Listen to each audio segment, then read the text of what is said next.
નમસ્કાર. ધોરણ 12 ગણિત ચેપ્ટર 1 સંબંધ અને વિધિ. આપણે આગળ 12 ક્વેશ્ચન ભણેલા. એમાં આજે ક્વેશ્ચન નંબર 13. ક્વેશ્ચન નંબર 13 માં એવું આપેલું છે કે ગણ 1 2 3 4 5 6 ગણ તમને આપેલો, કોઈ એક ગણ આપેલો હોય પર વ્યાખ્યાયિત સંબંધ R is equal to AB such that B is equal to A plus B એ સ્વવાચક, સંમિત કે પરંપરિત છે કે નહીં તે જણાવો. આપણે સ્વવાચકમાં શું કહેતા હતા? પહેલા તો તમને જે આપેલું છે ને એ યાદીની રીતે આપેલું, એટલે એને આપણે ગણની રીતે પહેલા સૌપ્રથમ લખીએ. આપણે આવું લખીએ કે અહીં ગણને નામ આપી દઈએ. A is equal to તમને આમ આપેલું 1 2 3 4 5 અને 6. તમારો સંબંધ આમ છે. સંબંધ R is equal to AB such that B is equal to A plus 1 આવું આપેલું. અને પહેલા આપણે યાદીની રીતે લખીએ. આ જે આપેલું છે એને યાદીની રીતે જો આપણે લખીએ તો ખૂબ સરળતાથી લખાય. જો બધા દાખલાઓ યાદીની રીતથી ઘણી અને ગણાય એવું નથી હોતું. કેટલાક એમાં યાદીની રીત બહુ લાંબી થતી હોય, મોટી થતી હોય, તો આપણે એવું કહેતા હતા કે ભાઈ આપણે એને જે ગુણધર્મ રીત આપી છે એ મુજબ જ સાબિત કરીએ. હવે અહીં સંબંધને આપણે લખીએ તો R is equal to શું થાય? જો A is equal to 1 લઈએ તો કેટલા થશે? કે 2, તો 1 2, પછી 2 લઈએ તો 2 3, પછી 3 4, પછી 4 5, પછી 5 અને 6. આટલા સંબંધો આપણને મળશે. હવે 6 નહીં લેવાય. 6 લઈ પાછા કેટલા થવાના? 7. તો 7 આપણા ગણમાં નથી, તો આપણે નહીં લખીએ. તો આ તમારો યાદીની રીતે થયો સંબંધ. હવે યાદીની રીતે જે સંબંધ થયો એને આપણે હવે દર્શાવવાનો કે સ્વવાચક છે, સંમિત છે કે પરંપરિત છે. હવે સૌ પ્રથમ આપણે જોવાનું, જો તમને ગણ આપેલો ને 1 2 3 4 5 6, તો અહીં 1 1 હોવા જોઈએ, 2 2 હોવા જોઈએ, 3 3 4 4 5 5 અને 6 6. હવે આપણે એવું કહેતા હતા કે જો સ્વવાચક તમારે સાબિત કરવું હોય તો કોઈ એક નથી એવું સાબિત કરવું હોય તો શું કરવાનું? ગમે તે એક નથી એવું બતાવી દેવાનું, એટલે સ્વવાચક સાબિત થઈ જાય. એટલે આપણે એવું કહીએ કે અહીં R એ સ્વવાચક નથી. કારણ કે લખો. કારણ કે શું કહેવાય? 1 1 does not belongs to R. 1 1 A R માં આવેલો નથી, તો આ સ્વવાચક નથી. સીધું સિમ્પલ જ લખી શકાય, આમાં કશું નવું આવતું નથી. બીજું હવે લખીએ કે R એ સંમિત પણ નથી. જુઓ, R એ સંમિત નથી. હવે સંમિત નથી તો સંમિતમાં શું કરતા? આપણે એવું લખતા કે XY belongs to R, અને ઇમ્પ્લાઇડ તમને શું મળવું જોઈએ? YX belongs to R. એટલે આપણે આવું યાદ રાખતા આપણી ભાષામાં કે ભાઈ જે સંખ્યા આપેલું હોય તમને જોડ, એની ઊંધી જોડ મળવી જોઈએ. હવે આમાં એક એની ઊંધી જોડ ના હોય શું? જો 1 2 આપેલા પણ 2 1 નથી, તો આપણે એવું કે સંમિત નથી. કારણ શું લખાય? કારણ કે 1 2 belongs to R, પણ 2 1 does not belongs to R. 2 1 does not belongs to R. તો R સંમિત પણ નથી, R પરંપરિત નથી, R સ્વવાચક નથી અને R સંમિત પણ નથી. હવે પરંપરિત માટે લઈએ. જો પરંપરિત માટે આપણે શું કરતા હતા કે ભાઈ XY belongs to R લેવાના, તથા અને બીજા નંબરમાં લઈશું YX belongs to YZ belongs to R. અને આ બંનેમાંથી જો તમને XZ belongs to R મળી જાય તો આપણે એને કહેવાય કે આ પરંપરિત છે. એટલે અહીંથી આપણે એવું લખીએ કે ધારો કે નથી લખવું તો આવું લખીએ કે 1 2 belongs to R, અને પેલા એવું લખવું એટલે લખી દેવા કે R પરંપરિત નથી. R પરંપરિત નથી. R પરંપરિત નથી. હવે આર પારંપરિક નથી તેનું કારણ શું લખવાનું? કારણ કે 1 2 બિલોંગ્સ ટુ આર અને 2 3 બિલોંગ્સ ટુ આર, પણ 1 3 does not belongs to R અને therefore R એ પારંપરિક નથી. તો R સ્વવાચક નથી, R સંમિત નથી અને R પારંપરિક પણ નથી. આ રીતે આપણે દાખલાને ગણી શકીએ. એનાથી આગળ લખીએ હવે એક દાખલો. Question number 14. સાબિત કરો કે R પર વ્યાખ્યાયિત સંબંધ S is equal to AB A less than or equal to B એ સ્વવાચક અને પારંપરિક છે પણ સંમિત નથી. આવું આપણે સાબિત કરવાનું છે. હવે આવું સાબિત જો આપણે કરવું હોય તો જે આપેલું છે એને પહેલા આપણે લખીશું. તો આપણે અહીંથી પહેલા નંબરમાં એવું લખીએ કે અહીં S is equal to તમને સંબંધ આપેલો છે AB A less than or equal to B. હવે આને આપણે કેવી રીતે સાબિત કરવાનું? હવે જુઓ, આમાં તમે આર પર આપેલું છે, તમે આમાંથી યાદીની રીતથી નહીં લખી શકો. કેમ કે જો યાદીની રીતથી આપણે લખીએ ને તો દાખલો ખૂબ મોટો થશે, અનંત સુધી લખાય. કેટલે સુધી લખાય એ ખબર નથી, બધી જોડોને શોધવી પડે. એટલે આવા દાખલાઓ જ્યારે તમને આપેલા હોય ત્યારે મોટે ભાગે આપણે આને ગુણધર્મની રીતથી શોધીશું. સાબિત કરવાનું છે આપણે સ્વવાચક અને પારંપરિક છે પણ સંમિત નથી. હવે અહીં આર એ સ્વવાચક છે, આર એ સ્વવાચક છે. કારણ શું લખાય? કારણ કે એ બિલોંગ્સ ટુ આર થાય. હવે મેં તો અહીં તો લખી નાખ્યું કે ભાઈ કારણ કે એ બિલોંગ્સ ટુ આર થાય, પણ આપણને એમ થાય કે સાહેબ એ કરતા એ મોટો એ કેવી રીતે બને? આ તો આવું થયું કે એ કરતા એ જેટલો અથવા એ કરતા એ મોટો, તો એ સત્ય બને? ખરેખર એ સત્ય બને? તો આપણે એને જુઓ, સાબિત કરવું હોય ને પરીક્ષામાં લખવું જરૂરી નથી, પણ તમને આવું થવાનું. આ જુઓ, શરત આમ થવાની. આનો મતલબ શું થયો કે A is equal to A અથવા A less than A, આમ થાય. આવું થાય ને, A is equal to A અથવા A less than A. આ બંનેને મેં જુદા લખ્યા, અથવા ગમે તે એક થવાનું. હવે આ તો કેવું છે, આ સનાતન સત્ય છે, તો આ ટી થવાનું. અથવા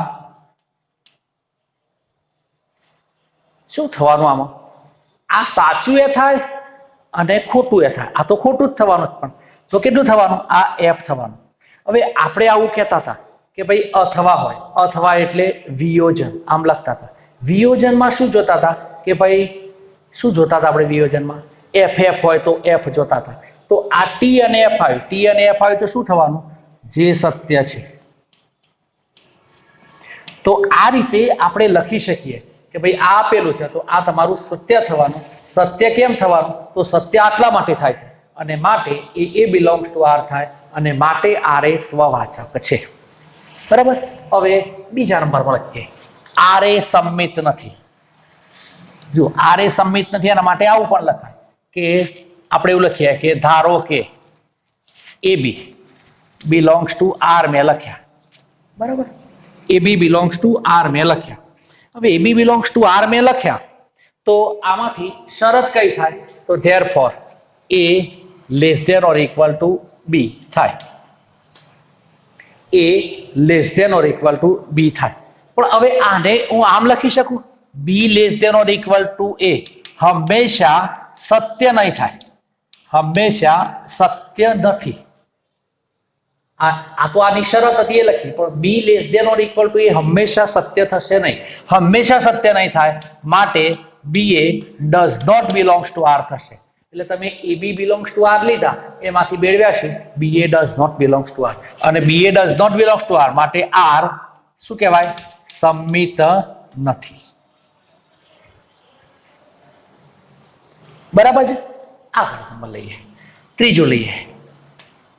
ધારો કે ત્રીજા નંબરમાં લઈએ A B belongs to R અને B C belongs to R. AB belongs to R અને BC belongs to R મેં લીધા. AB belongs to R અને BC belongs to R લીધા તો આના પરથી લખાઈશું A less than or equal to B અને અહીં શું લખાય B less than or equal to C. જો આ બંનેને આપણે ભેગા કરીએ તો શું થવાનું A less than or equal to B less than or equal to C થાય. તો therefore આના પરથી લખાઈશું A less than or equal to C કહેવાય. A less than or equal to C કહેવાય. therefore થાય શું કે ભાઈ AC belongs to R થાય અને AC belongs to R થાય therefore R શું કહેવાય પરંપરિત છે. આના પરથી આપણે કહી શકીએ કે R પરંપરિત છે. ત્રીજો લખીએ આગળ લખીએ એક ક્વેશ્ચન નંબર 15.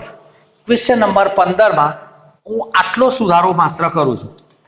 તો R પર વ્યાખ્યાયિત વિધેય R પર વ્યાખ્યાયિત સંબંધ એ સ્વવાચક સંમિત કે પરંપરિત છે કે નહીં તે જણાવો. ક્વેશ્ચન નંબર 15 આયા આપણે જણાવવાનું છે કોઈ આ સ્વવાચક સંમિત અને પરંપરિત છે કે નહીં. બરાબર છે. તો આપણને જે આપેલું છે એને પહેલા આપણે શરત મુજબ લખી દઈશું.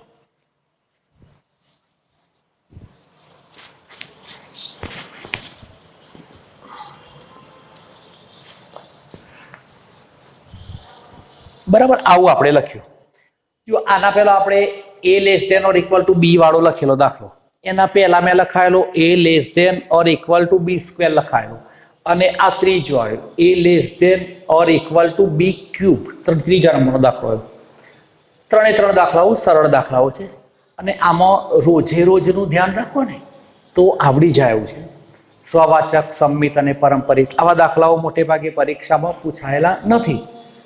MCQ માં મોટે ભાગે પૂછાયેલા પણ આપણને આવડતા હોવા જોઈએ. આ આવડતો જ MCQ આવડવાનું છે. તમને બેઝિક હોવો જોઈએ. તો અહીંથી આપણને શરત આમ આપેલી છે. હવે આને સ્વવાચક કહેવાય તો સ્વવાચક કહેવાય ના કહેવાય કેમ તો આપણે એમ લખીએ કે A does not belongs to R. કારણ શું કહેવાય કે A ક્યુબ હંમેશા સત્ય નથી. દર વખત સત્ય ના બને. દર વખતે સત્ય નહીં બને.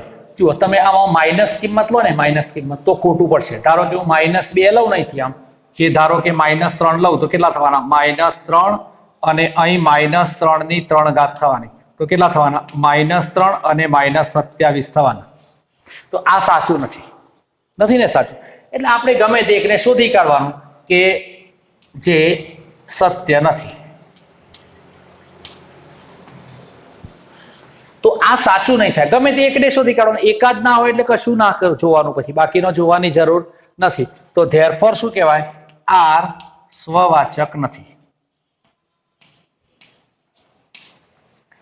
R સ્વવાચક નથી. બીજા નંબરમાં આપણે લઈએ કે ધારો કે AB belongs to R. ધારો કે AB belongs to R. હવે AB belongs to R હું લઉં તો એમ કહેવાય કે therefore A less than or equal to B cube. પણ B less than or equal to શક્ય નથી. આવું આપણે ના લખી શકીએ. અને therefore શું કહેવાય BA does not belongs to R અને therefore R સંમિત નથી. R સંમિત નથી. આવું આપણે લખી શકીએ.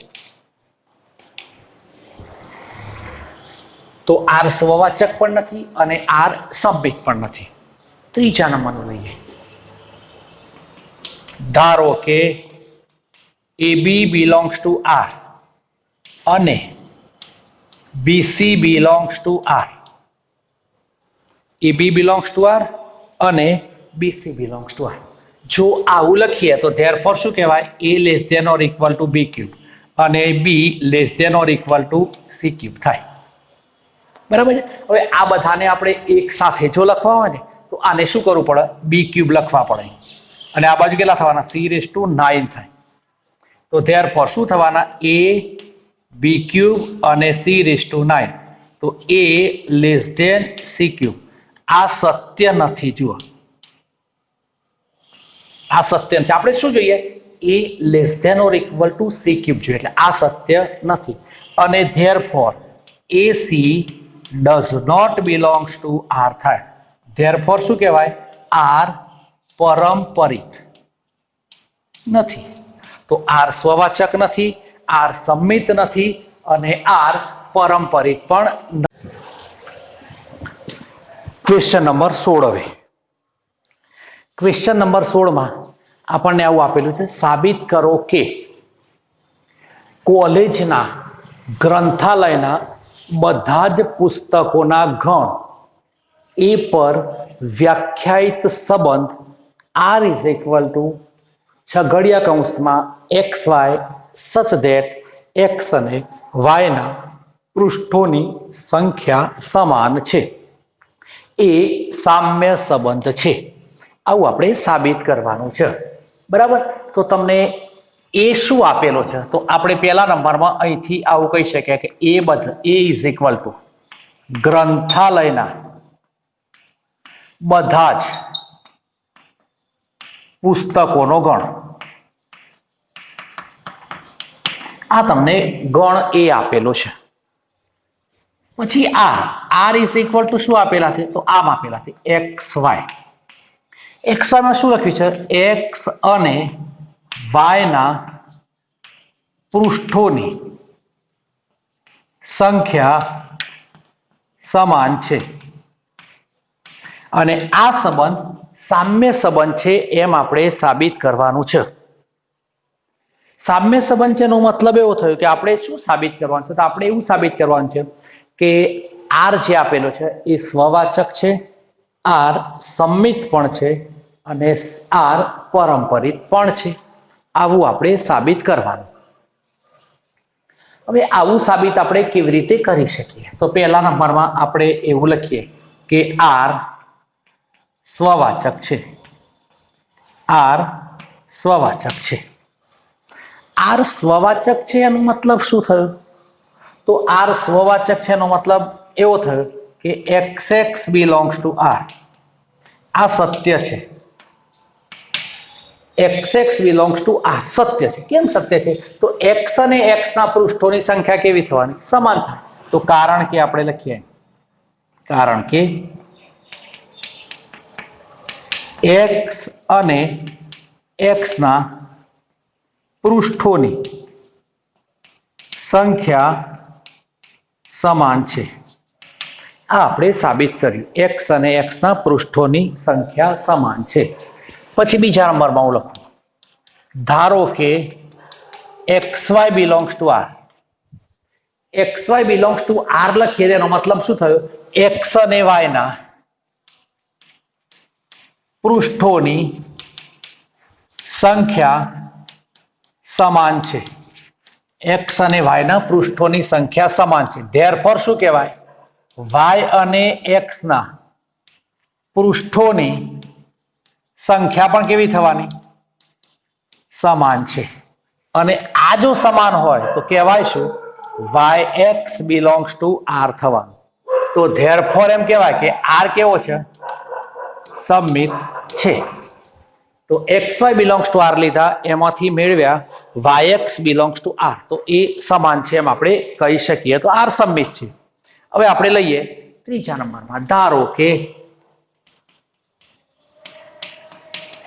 xy બિલોંગ્સ ટુ r અને yz બિલોંગ્સ ટુ r આવું આપણે લખ્યું તો આને xy બિલોંગ્સ ટુ r હોય તો શું કહેવાય x અને y ના પૃષ્ઠોની સંખ્યા સમાન છે અને અહીં શું કહેવાય y અને z ના પૃષ્ઠોની સંખ્યા સમાન છે જો x અને y ના પૃષ્ઠોની સંખ્યા સમાન હોય y અને z ના પૃષ્ઠોની સંખ્યા સમાન હોય તો ધેરફોર કહેવાય શું x અને z ના પૃષ્ઠોની સંખ્યા કેવી થવાની સમાન છે અને આ સમાન હોય તો લખાઈશું xz belongs to r કહેવાય.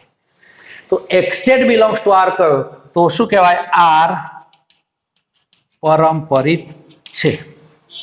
r પરંપરિત છે તો r સ્વવાચક છે, r સંમિત છે અને r પરંપરિત છે તો શું કહેવાય?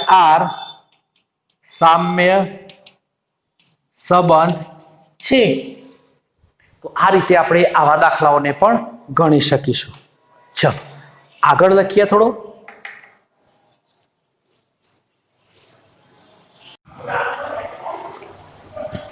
Question number 17.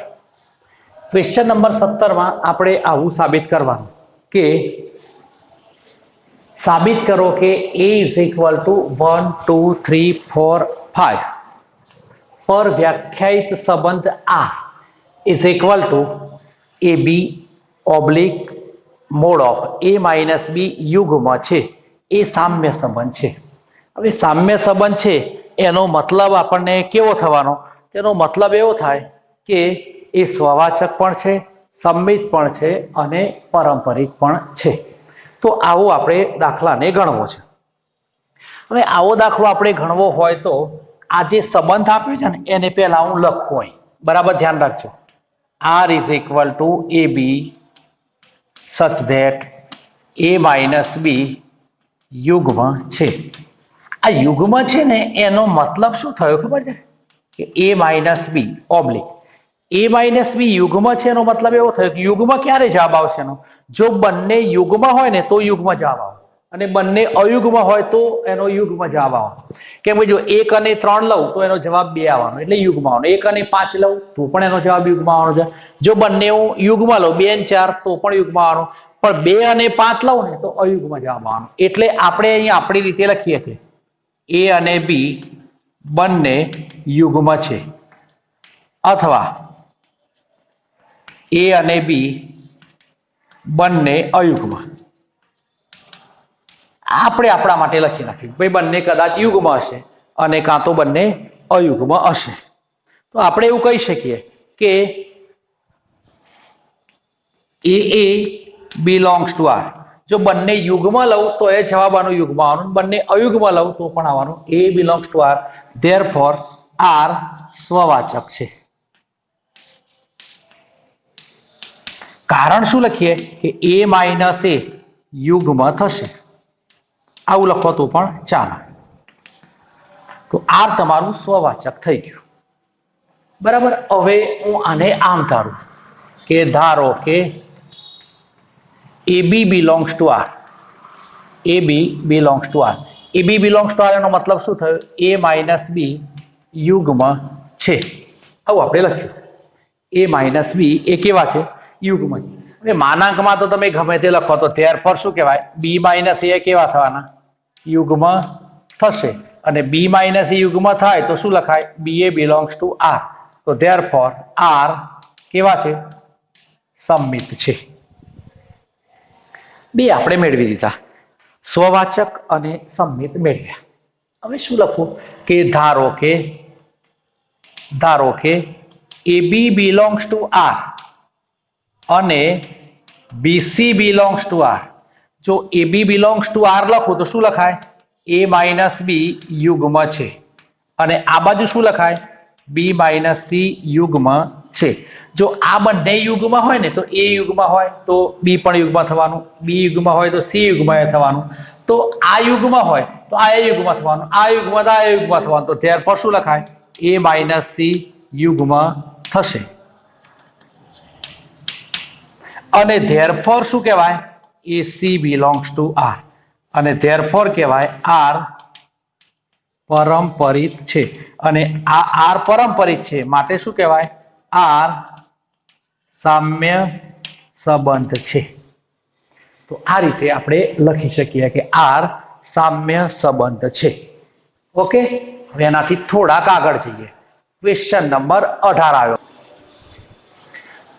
Question number 18. Question number 18 માં આપણને આપેલું છે કે સાબિત કરો કે ગણ a is equal to x belongs to z 0 less than or equal to x less than or equal to 12 પર વ્યાખ્યાયિત સંબંધ R is equal to AB such that mod of A minus B એ 4 નો ગુણિત છે. હવે અહીં સંખ્યાઓ કઈ કઈ છે તો 13 સંખ્યાઓ છે ગણેમાં 0 1 2 3 એમ કેટલે સુધી 12 સુધી. તો ગણ તમને એવો આપેલો છે, એને આપણે આવું લખવું હોય તો લખાય કે A is equal to x belongs to Z અને 0 x and 12. આને લખવા હોય તો આમ આપેલા છે તમને, અને સંબંધ R કયો આપેલો છે તો સંબંધ R આમ આપેલો છે AB A minus B એ 4 નો ગુણિત છે. હવે આને યાદીની રીતે લખીએ ને તો ઘણા બધા ઘટકો થવાના. કેવા કેવા થવાના હોય છે પણ લખવાની જરૂર નથી. એ દાખલો બહુ મોટો થઈ જશે. જુઓ 0 0 કહેવાય ને, 0 4 નો ગુણિત કહેવાય. પછી 4 0 તમે લખો એ પણ 4 નો ગુણિત થવાનો. પછી 0 4 લખો એ પણ 4 નો ગુણિત થાય. 0 8 લખો એ પણ 4 નો ગુણિત થાય. 8 0 થાય, 1 5 થાય. આવા કેટલા લખાય તો ઘણા બધા લખાય. આ બધા લખવાની જરૂર નથી. એમાં તમે ઘણા બધા ઘટકો લખવા પડશે, અને ઘણા બધા ઘટકોને લખ્યા પછી એનો તમારે જવાબ મેળવવાનો થાય, એટલે થોડુંક લાંબુ થઈ જશે, એટલે આપણે એને નથી લખતા. અહીંથી હું આમ લખું છું કે R સ્વવાચક છે. કારણ શું કહેવાય એનું? કારણ કે A belongs to R થવાના, અને A belongs to R થાય તો શું કહેવાય? A minus A એ 4 નો ગુણિત છે. A minus A એ 4 નો ગુણિત છે. બરાબર છે? આવું આપણે લખી શકીએ. પછી બીજા નંબરમાં આપણે ધારીએ આવું કે ધારો કે AB belongs to R. ધારો કે AB belongs to R. હવે AB belongs to R આપણે લખીએ તો લખાઈશું કે A minus B એ 4 નો ગુણિત છે. લખાય? હવે A minus B એ 4 નો ગુણિત છે એવું આપણે લખીએ તો therefore શું કહેવાય? B minus A એ પણ કેવો થવાનો? 4 નો ગુણિત થશે જ, અને therefore શું કહેવાય? BA belongs to R. અને BA belongs to R થયું તો શું કહેવાય? R સમમિત છે. R સમમિત છે એવું આપણે કહી શકીએ. હવે ત્રીજા નંબરમાં ધારીએ કે ધારો કે AB belongs to R અને BC belongs to R. બરાબર? AB belongs to R આપણે લખ્યા તો આનો મતલબ આમ થયો કે A minus B એ 4 નો ગુણિત છે. અને આમ આમ લખીએ, અહીં લખીએ 4 નો ગુણિત છે. અને અહીં શું કહેવાય? B minus C એ પણ કેવો છે? 4 નો ગુણિત છે. B minus C એ પણ 4 નો ગુણિત છે. આ A minus B 4 નો ગુણિત હોય ને તો આપણે આમ લખી શકીએ 4m, અને આ બાજુ શું લખાય? B minus C is equal to 4n લખાય. એમ કોઈ પણ સંખ્યા હશે 4 વડે ગુણાતી હશે, ટૂંકમાં 4 કોમન નીકળે એટલે 4 ને ગુણિત જ કહેવાય ને. આપણે એવું કહેતા 12 ને 4 વડે ગુણી શકાય, તો કેવી રીતે કહેતા? જેમાંથી 4 ને હું કોમન કાઢી શકું તે 4 નો ગુણિત કહેવાય. આવું લખ્યું. હવે માનાંકને આપણે જો કાઢવા છે, હવે જો માનાંકને હું કાઢું ને તો થાય શું? તો A minus B is equal to plus or minus 4m થાય, અને આ બાજુ B minus C is equal to plus or minus 4m. હવે આ બંનેનો હું સરવાળો કરું તો A minus B plus B minus C is equal to plus or minus 4m plus or minus 4m. આવડી ગયા બંને. તો થયા શું? A minus C is equal to plus or minus 4 અને m plus n. તો આ A minus C શું કહેવાય? A minus C 4 નો ગુણિત છે કહેવાય ને. તો 4 નો ગુણિત છે તો લખાઈશું AC belongs to R. અને AC belongs to R લખ્યું તો R શું થવાના? પરંપરિત છે. અને R પરંપરિત છે માટે શું કહેવાય? R સામ્ય સંબંધ છે. તો R ને આપણે કહી શકીશું કે આર એ સામ્ય સંબંધ છે. Question number 19.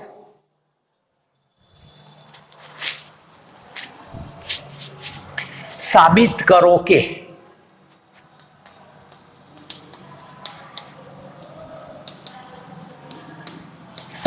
કરો કે ગણ એ ઇઝ ઇક્વલ ટુ 1 2 3 और व्याख्यायित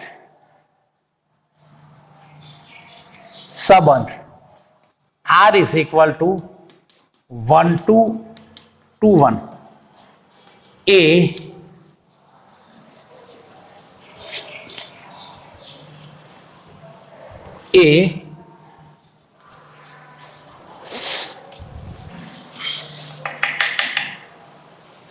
सम्मित છે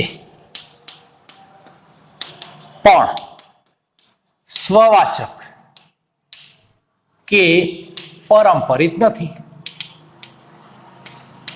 જો આ તો તમે જુઓ ને, જોતાની સાથે જ ખબર પડી જાય કે આ સંમિત જ છે. તો આપણે એને સાબિત કરવું હોય તો આપણે આવું સરળતાથી લખી શકીએ કે R ઇઝ ઇક્વલ ટુ 1 2 અને 2 1. બરાબર છે. R સ્વવાચક નથી. કારણ શું કહેવાય? 1 1 does not belongs to R. સીધે સીધું આટલું જ લખી દેવાનું કે R સ્વવાચક નથી. આવું થયું. હવે લખીએ કે બીજા નંબરમાં 1 2 belongs to R અને 2 1 belongs to પણ R છે, અથવા 2 1 belongs to R ને આ આપેલા છે, તો શું કહેવાય? R સંમિત છે. બરાબર છે. હવે આવ્યું પરંપરિત. પરંપરિતમાં આપણને સરળતાથી ખ્યાલ આવે એવો છે. જુઓ કે 1 2 belongs to R અને 2 1 belongs to R, પણ 1 1 does not belongs to R, therefore R પરંપરિત નથી. બરાબર છે. તો આ રીતે આપણે સાબિત કરી શકીએ. Question number 20. ક્વેશ્ચન નંબર 20 તમારે પાઠ્યપુસ્તકનો સ્વાધ્યાય 1.1 નો દાખલા નંબર 10 ગણવો. ક્વેશ્ચન નંબર 20 માં પાઠ્યપુસ્તકનો સ્વાધ્યાય 1.1 નો દાખલા નંબર 10 ગણવો એ તમારો ક્વેશ્ચન નંબર 20 થયો. બરાબર છે. એટલે આપણે આજે આટલે સુધી રાખીશું.